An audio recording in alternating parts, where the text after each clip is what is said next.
immersing yourself in all things Phantom. You fans and you cast. We've very much appreciated having all of you here. I'm Scott Zeiger. I am the executive producer.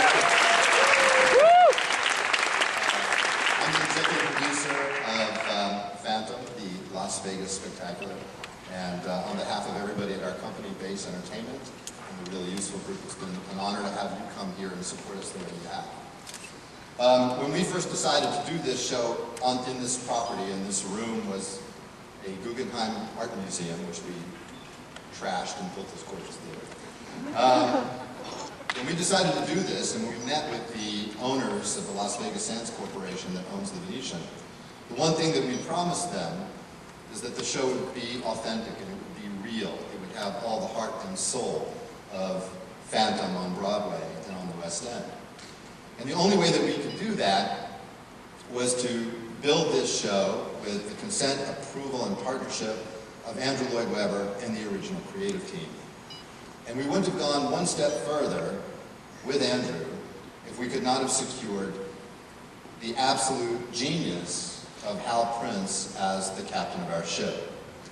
And Hal is legendary, we all know that. And when you think Broadway, you think Hal Prince, whether it's Evita, or Sweeney Todd, or Company, or Fiddler on the Roof, or West Side Story. As a producer or as a director, the things that he touches become masterpieces of the American theater, of the world theater. So when Hal agreed to direct this show and helm this show, we kind of thought we would get some surrogates or assistants or associate directors, all of whom were extraordinarily talented, of course. But we never really believed that we'd get Hal in the flesh to be here in this theater, in a hard hat, because it was not built when we started, with our actors in hard hat. And we were lucky and blessed to have him be here. He cast this show, he created this show, he supervised the creation of the model and the special effects. What you see here is his creation. And we know you are fans, and we wouldn't be here without you. So, without further ado, Mr. Hal Prince.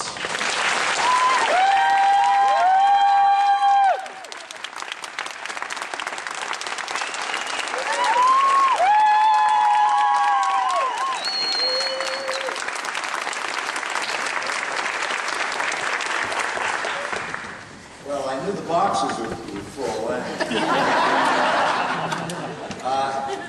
You're such aficionados that it's sort of a difficult assignment to come out and tell a lot of people who know why the show happened and how it happened, those exact same facts. However, just to briefly warm it up, and then I'd love to answer questions, because those come at me from places that I don't understand, and I love to either answer them honestly or creatively. The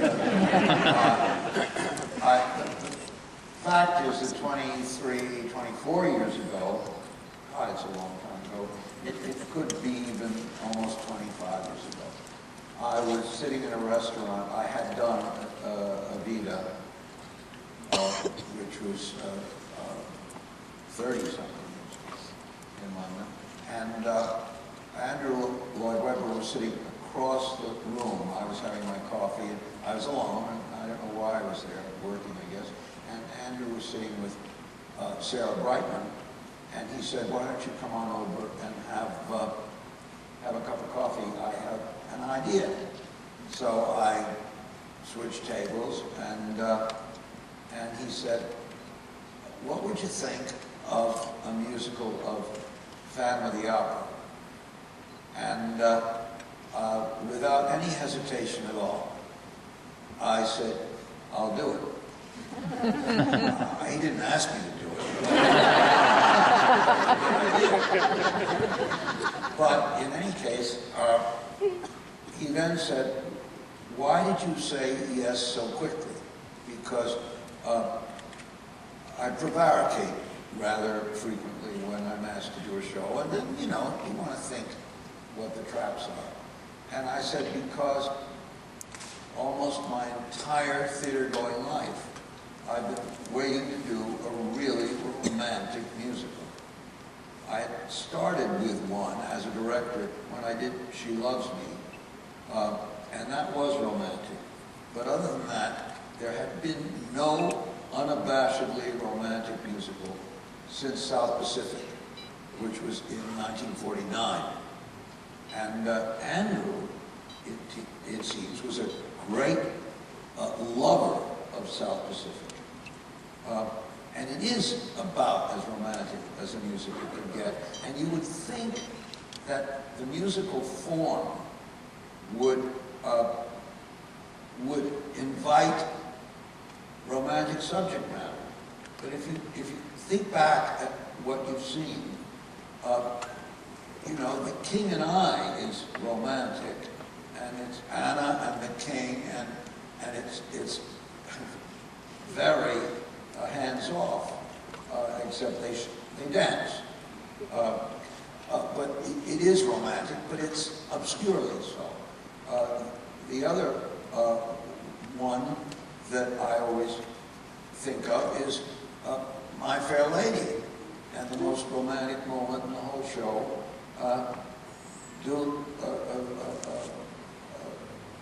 Higgins says, Liza, bring me my slippers. And the music goes mad, and the curtain comes down, and there's not a dry eye in the house, and that's the most emotional that it's been.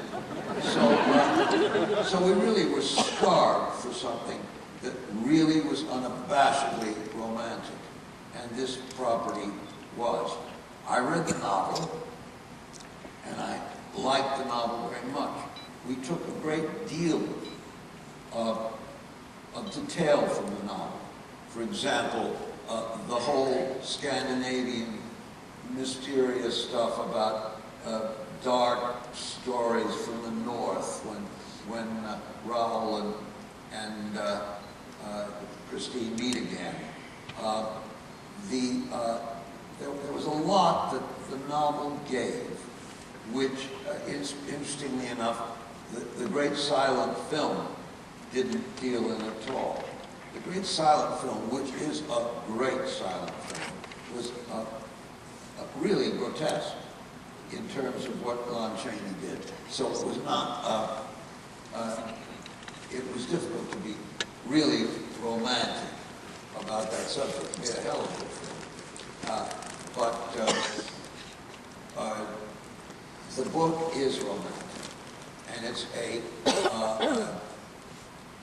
turn of the century Victorian romance, probably what a romance novel would be today. So it's very appealing to us. We went to work rather quickly, and I spent a great deal of time on airplanes, going to London to sit in Andrew's house outside in the country and talk. And then he'd play a theme, and they were beautiful, beautiful stuff. Music of the Night was clearly wonderful to contemplate putting on the stage. And all I ask of you is, I guess you didn't ask me, but it's my favorite melody in the whole show. The minute that music starts, I'm transported, and I loved all that. So we worked for a great deal of time,